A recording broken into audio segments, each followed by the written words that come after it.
September 17, 1975.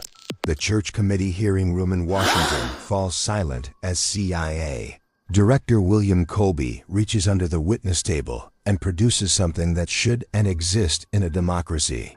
A modified pistol with a telescopic sight and a bulbous barrel. Senator Frank Church takes the weapon, weighs it in his hands, and asks the question everyone is thinking. How many people have you killed with this? Colby's answer is carefully worded. This weapon was never operationally deployed. Notice he doesn't say it was never used. This is the CIA heart attack gun. A weapon designed to commit murder so perfect that the victim's own doctor would sign the death certificate as natural causes. And if you believe it was never used, you haven't been paying attention to how covert operations actually work. Welcome to Season 3 of Shadowworks. Today we open the file on the CIA heart attack gun, the weapon designed to commit the perfect murder. The weapon looks innocuous enough, a Colt 1911 pistol frame, modified with a scope and strange, oversized barrel. Then Senator Church describes what it fires, and the room goes cold. Not bullets, not even conventional darts. This gun fires a projectile made of frozen water containing a microscopic dose of shellfish toxin, launched by battery-powered electric propulsion to avoid gunshot noise. The frozen dart travels at high velocity, penetrates clothing and skin, then melts within seconds, absorbed completely into the bloodstream, leaving no physical evidence, no entry wound visible to the naked eye, no forensic trace. The target feels a sting like a mosquito bite. Minutes later, cardiac arrest. Cause of death: heart attack. No autopsy would detect murder. Here's what happens to the victim. A small sting, barely noticeable, easily dismissed as an insect bite or random scratch. Within 30 seconds, the frozen shell has completely melted and the toxin enters the bloodstream. Within 3 to 5 minutes, the Saxitoxin reaches the heart muscle and begins blocking sodium channels in cardiac tissue. The electrical signals that make the heartbeat are disrupted, causing immediate arrhythmia. The victim feels chest pain, shortness of breath, then collapses from what appears to be a massive heart attack. Death occurs within 5 to 10 minutes. By the time paramedics arrive, the toxin has already metabolized and dispersed. It's chemically unstable and breaks down rapidly in the body. An autopsy reveals a stopped heart with no foreign substances, no unusual markers, no indication of foul play. The death certificate reads, natural causes, cardiac arrest, the perfect murder. Imagine being the target. You're at a diplomatic reception, a protest march, a press conference. You feel a sting on your arm, maybe a mosquito, maybe your jacket pin scratched you. You brush it off. 5 minutes later, your chest tightens, your heart starts racing irregularly.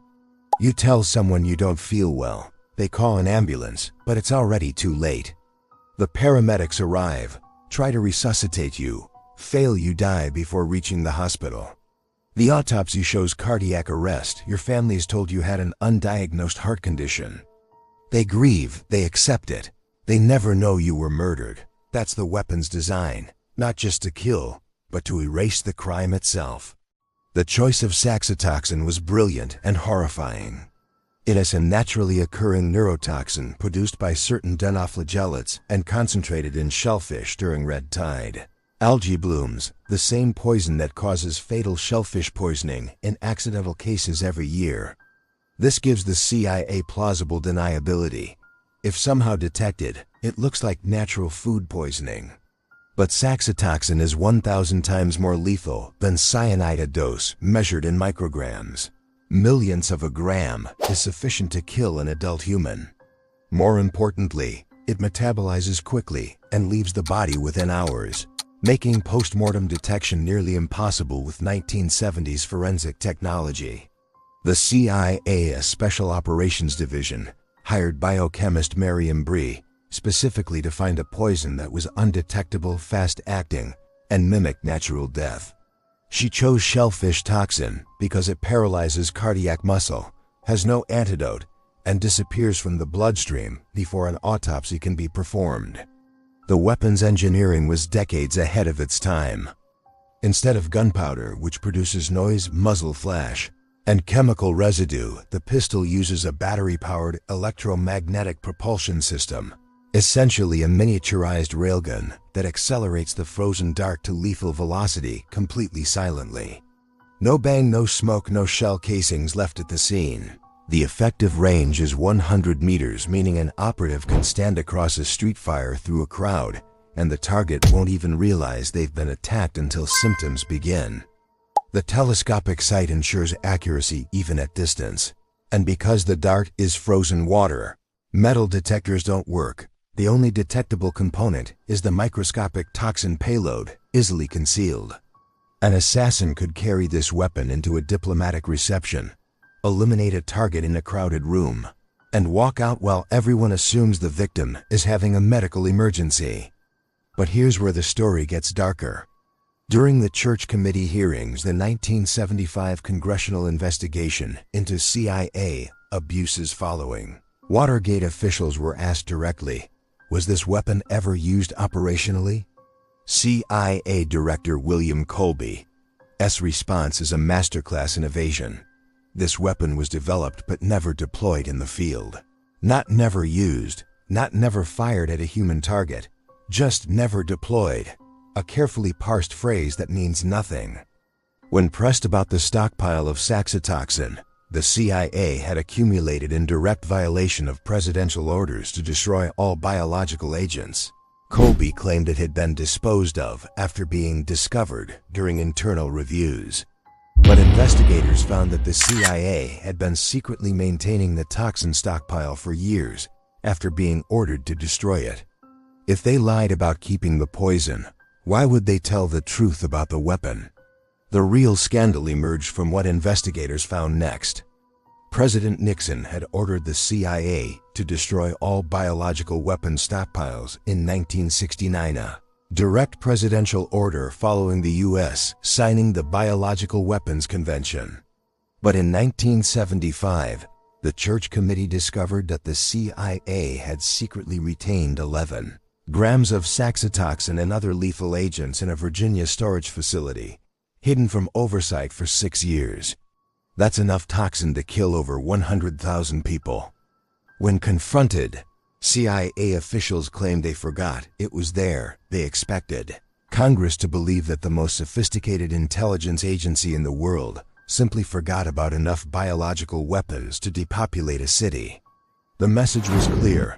The CIA operates outside presidential authority, outside congressional oversight, and outside the law when it deems it necessary. The timing of the heart attack gun's development is suspicious.